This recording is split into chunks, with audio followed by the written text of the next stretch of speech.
حزقیل 18واں باب۔ اور خداوند کا کلام مجھ پر نازل ہوا کہ تم اسرائیل کے ملک کے حق میں کیوں یہ مثل کہتے ہو کہ باپ دادا نے کچے انگور کھائے اور اولاد کے دانت کھٹے ہو گئے۔ خداوند خدا فرماتا ہے، مجھے اپنی حیات کی قسم کہ تم پھر اسرائیل میں یہ مثل نہ کہو گے۔ دیکھ، سب جانیں میری ہے، جیسی باپ کی جان ویسی ہی بیٹے کی جان بھی میری ہے۔ جو جان گناہ کرتی ہے وہی مرے گی، لیکن جو انسان صادق ہے اور اس کے کام عدالت و انصاف کے مطابق ہیں، جس نے بتوں کی قربانی سے نہیں کھایا اور بنی اسرائیل کے بتوں کی طرف اپنی آنکھیں نہیں اٹھائیں اور اپنے ہمسائے کی بیوی کو ناپاک نہیں کیا اور عورت کی ناپاکی کے وقت اس کے پاس نہیں گیا اور کسی پر ستم نہیں کیا اور قرض دار کا گروہ واپس کر دیا اور ظلم سے کچھ چھین نہیں لیا، بھوکوں کو اپنی روٹی کھلائی اور ننگوں کو کپڑا پہنایا اور سود پر لین دین نہیں کیا اور بد کرداری سے دستبردار ہوا اور لوگوں میں سچا انصاف کیا، میرے آئین پر چلا اور میرے احکام پر عمل کیا تاکہ راستی سے معاملہ کرے، وہ صادق ہے۔ خداوند خدا فرماتا ہے، وہ یقیناً زندہ رہے گا، پر اگر اس کے ہاں بیٹا پیدا ہو جو راہزنی یا خون ریزی کرے اور ان گناہوں میں سے کوئی گناہ کرے اور ان فرائض کو بجا نہ لائے بلکہ بتوں کی قربانی سے کھائے اور اپنے ہمسائے کی بیوی کو ناپاک کرے، غریب اور محتاج پر ستم کرے، ظلم کر کے چھین لے، گروہ واپس نہ دے اور بتوں کی طرف اپنی آنکھیں اٹھائے اور گھنونے کام کرے، سود پر لین دین کرے، تو کیا وہ زندہ رہے گا؟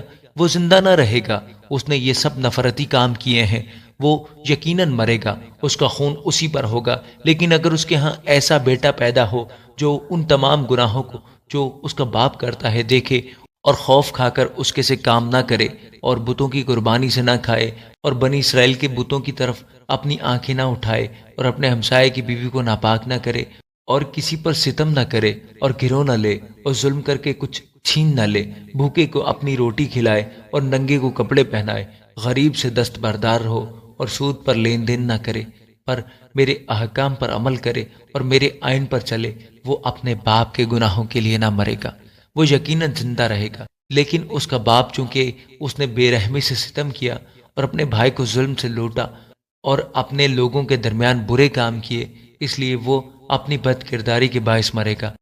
تو بھی تم کہتے ہو کہ بیٹا باپ کے گناہ کا بوجھ کیوں نہیں اٹھاتا؟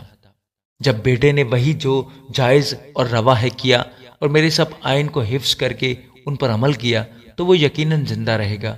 جو جان گناہ کرتی ہے وہی مرے گی۔ بیٹا باپ کے گناہ کا بوجھ نہ اٹھائے گا اور نہ باپ بیٹے کے گناہ کا بوجھ۔ صادق کی صداقت اسی کے لیے ہوگی اور شریر کی شرارت شریر کے لیے، لیکن اگر شریر اپنے تمام گناہوں سے جو اس نے کیے ہیں باز آئے اور میرے سب آئین پر چل کر جو جائز اور روا ہے کرے، تو وہ یقیناً زندہ رہے گا، وہ نہ مرے گا۔ وہ سب گناہ جو اس نے کیے ہیں اس کے خلاف محسوب نہ ہوں گے۔ وہ اپنی راست بازی میں جو اس نے کی زندہ رہے گا۔ خداوند خدا فرماتا ہے، کیا شریر کی موت میں میری خوشی ہے؟ اس میں نہیں کہ وہ اپنی روش سے باز آئے اور زندہ رہے، لیکن اگر صادق اپنی صداقت سے باز آئے اور گناہ کرے اور ان سب گھنونے کاموں کے مطابق جو شریر کرتا ہے کرے، تو کیا وہ زندہ رہے گا؟ اس کی تمام صداقت جو اس نے کی فراموش ہوگی۔ وہ اپنے گناہوں میں جو اس نے کیے ہیں اور اپنی خطاؤں میں جو اس نے کی ہیں مرے گا۔ تو بھی تم کہتے ہو کہ خداوند کی روش راست نہیں۔ اے بنی اسرائیل سنو تو، کیا میری روش راست نہیں؟ کیا تمہاری روش ناراست نہیں؟ جب صادق اپنی صداقت سے باز آئے اور بد کرداری کرے اور اس میں مرے، تو وہ اپنی بد کرداری کے سبب سے جو اس نے کی ہے مرے گا۔ اور اگر شریر اپنی شرارت سے جو وہ کرتا ہے باز آئے اور وہ کام کرے جو جائز اور روا ہے، تو وہ اپنی جان زندہ رکھے گا، اس لیے کہ اس نے سوچا اور اپنے سب گناہوں سے جو کرتا تھا باز آیا۔ وہ یقیناً زندہ رہے گا، وہ نہ مرے گا۔ تو بھی بنی اسرائیل کہتے ہیں کہ خداوند کی روش راست نہیں۔ اے بنی اسرائیل، کیا میری روش راست نہیں؟ کیا تمہاری روش ناراست نہیں؟ بس خداوند خدا فرماتا ہے، اے بنی اسرائیل، میں ہر ایک کی روش کے مطابق تمہاری عدالت کروں گا۔ توبہ کرو اور اپنے تمام گناہوں سے باز آؤ، تاکہ بد کرداری تمہاری ہلاکت کا باعث نہ ہو۔ ان تمام گناہوں کو جن سے تم گنہگار ہوئے دور کرو اور اپنے لیے نیا دل اور نئی روح پیدا کرو۔ اے بنی اسرائیل، تم کیوں ہلاک ہوگے؟ کیونکہ خداوند خدا فرماتا ہے، مجھے مرنے والے کی موت سے شادمانی نہیں، اس لیے باز آؤ اور زندہ رہو، آمین۔